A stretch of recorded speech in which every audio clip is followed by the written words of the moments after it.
Engine ശരിയല്ല, അതുകൊണ്ടാണല്ലോ വർക്ക്ഷോപ്പിൽ കൊണ്ടുവന്നത്. ബോണറ്റും ശരിയല്ല. എനിക്കും സംശയം തോന്നി. ഞാനാ റിപ്പയർ ചെയ്തെന്ന് മുതലാളിയോട് പറയണ്ട. എന്നാ ഞാനും കുറച്ച് റിപ്പയർ ചെയ്ത് പഠിക്കും.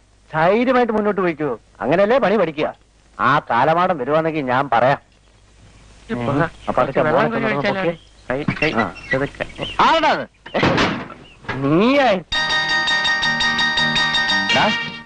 നീയൊക്കെ കൂടെ ആ മനോഹരം മുതലാളെ പിച്ചെടുപ്പിക്കും അല്ലടാ?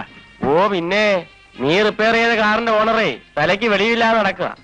അയാൾക്ക് നേരത്തെ തലയ്ക്ക് സുഖമില്ലായിരുന്നു. എങ്ങനെ എഞ്ചിൻ പണിയൊക്കെ പഠിച്ചോ? ആ, നിന്നെ കാറിയതാ. വൃത്തിയുള്ള കർച്ചീഫ് ഉണ്ടോ ആരുടെങ്കിലും കയ്യില്? അതെന്തുവാ അത്? ഹേയ്, ഒന്നുമില്ല. എന്നാലും അത് പിന്നെ നമ്മുടെ ഒരു ഫ്രണ്ട് മുറുക്കി തുപ്പിയതാണോ? ഒരു ലേഡി ഫ്രണ്ട്, വളരെ നാളായി കണ്ടിട്ട്. പരിഭവം പറച്ചിലും കരച്ചിലും ഒക്കെ ആയിട്ട് അവളുടെ നെറ്റിന്നായതാ. കർച്ചീഫില്ലേ?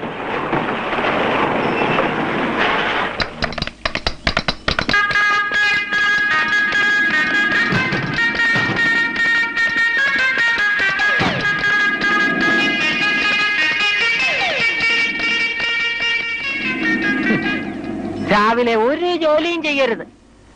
പാചോടിച്ചു കൊടുക്കാൻ ജോലിയിടോ. നാരായണൻകുട്ടി എന്നൊരു പഴയ ഗേൾ ഫ്രണ്ടിനെ കണ്ടെന്ന്. ഹെവനല്ലേ? കാണും. ഇങ്ങനെ ഒരു കള്ളൻ. കുറെ നുണ പറയാനും നീയൊക്കെ അത് കേട്ട് വായും പൊളിച്ച് നിൽക്കാൻ ജോലിയിടോ.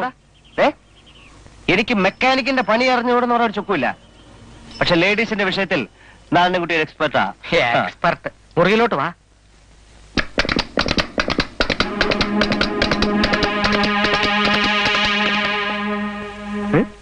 ഏത് ലേഡി ഫ്രണ്ടിനെ കണ്ടെന്നാ പറഞ്ഞു? ഓ, അതൊരു പഴയ കേസ്. എന്നെ കല്യാണം കഴിക്കണമെന്നും പറഞ്ഞ് അവള് കുറെ നാൾ പുറകെ നടന്നതാ. ഈ പ്രേമിക്കുന്ന പെമ്പിള്ളാരൊക്കെ കല്യാണം കഴിക്കാൻ ഞാനാര്? ശ്രീകൃഷ്ണ ഭഗവാനോ? എന്താ ചേട്ടാ ഈ പെമ്പിള്ളാർക്കൊക്കെ എന്നെ കാണുമ്പോ ഇത്ര ആവേശം? ഞാൻ അത്രയ്ക്ക് സുന്ദരനാണോ? പെണ്ണിനെ കണ്ടിട്ട് എന്ത് സംഭവിച്ചു എന്ന് പറ. അവൾ എന്നെ കാപ്പ് കുടിക്കാൻ ക്ഷണിച്ചു. അവളുടെ നിർബന്ധം കാരണം ഒരു സ്പെഷ്യൽ റൂമിലായിരുന്നത്. ഞങ്ങൾ രണ്ടാളും മാത്രം. എന്നിട്ട് ഞാൻ എന്റെ കൈ മേശപ്പുറത്ത് ഇങ്ങനെ വെച്ചിരുന്നു. അവള് പതുക്കെ പതുക്കെ ഒന്ന് പറഞ്ഞു തൊലക്കടാ.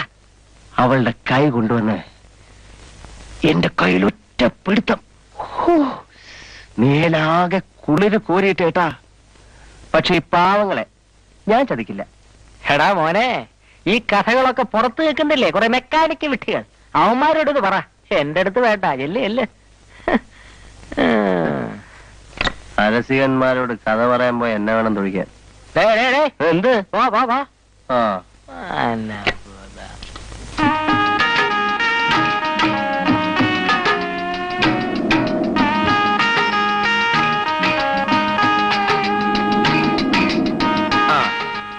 ഇന്നലെ 4 മണിക്ക് ഞാനിവിടെ വന്നിരുന്നു. ഞാൻ ഇന്നലെ ഞാൻ പറഞ്ഞിരുന്നില്ലേ, നമ്മുടെ ക്യൂൻ മേരീസ് കോളേജിൽ പഠിക്കുന്ന. ഞങ്ങൾ ഇന്നലെ ബീച്ചിൽ പോയി. പക്ഷെ അളിയ ഒരു അക്കടി പറ്റി. അവളുടെ ഒരു കൂട്ടുകാരി ഉണ്ടായിരുന്നു, ഒരു മോളി. അവക്കെന്നെ ഒരു പൊടി നോട്ടം. നേര് പറഞ്ഞ രണ്ടാളെയും കൂടെ സന്തോഷിപ്പിച്ചേർത്താൻ ഞാൻ കുറെ പാടുപെട്ട എന്റെ ബാല. അല്ല എന്തടേ ഇങ്ങനെ? ഞാൻ അത്രയ്ക്ക് സുന്ദരനാണ്? എനിക്കങ്ങനെ തോന്നിയിട്ടില്ല. നാരായണൻകുട്ടി, ഒരു ചെരുപ്പ് ബസ്സിൽ കയറുമ്പോ റോഡിൽ പോയി, പിന്നെ മറ്റതും കളഞ്ഞു. ഒരു ചെരുപ്പ് സംഘടിപ്പിക്കട്ടെ, ഒരു 10 രൂപ താടാ. 10 രൂപയോ? 10 രൂപ കണ്ടവനെ കണ്ടിട്ട് ഒരാഴ്ചയായി. നിനക്ക് ബീച്ചിൽ പോകാനും ചുറ്റിയടിക്കാനും ധാരാളം കാശുണ്ടല്ലോ. ഇടേ, അതിനൊക്കെ ഒരു ചില്ലി കാശ് എന്റെ മുടക്കില്ല. കംപ്ലീറ്റ് അവളുമാര് നോക്കിക്കോളൂ. എന്നാ നീ അവളുമാരോട് വാങ്ങിത്ത ഒരു 10 രൂപ. അയ്യേ, അതൊക്കെ ചീപ്പല്ലേ. എന്നാ നീ എനിക്ക് ജോലി വാങ്ങിത്താ. വരട്ടടേ, ധൃതി വെച്ചാലോ നമ്മുടെ പാവം പൂക്കും. കുഴിയിൽ കാല് നീട്ടുമ്പോഴായിരിക്കും.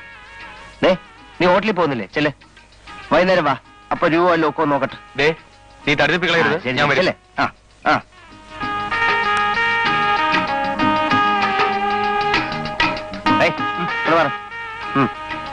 എന്താ ട്രവള്? പിടിക്കേ